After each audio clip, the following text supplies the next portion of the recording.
اگه میخوای وحشت رو با پوست و گوشت و استخونت حس کنی، هیچ جا نرو و تا آخر این ویدیو با من همراه باش. شب 29 محصول کشور ایران و در ژانر وحشت و دلهره‌آور است. موضوع این داستان در مورد محترم و اسماعیل است که طبق یک سنت خانوادگی با هم ازدواج میکنن. پدر محترم هنگام به دنیا آمدنش و خاک کردن جفت او با دیدن جنی در پشت بام خونه نگران آینده محترم میشه.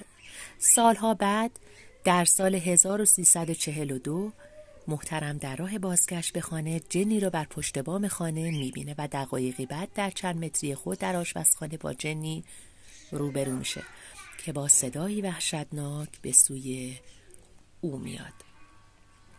این فیلم دلهره‌آور رو حتما تنها و در تاریکی مطلق ببینید، لذت ببرید. نظراتتون رو برای من کامنت کنید، لایک و سابسکرایب فراموش نشه.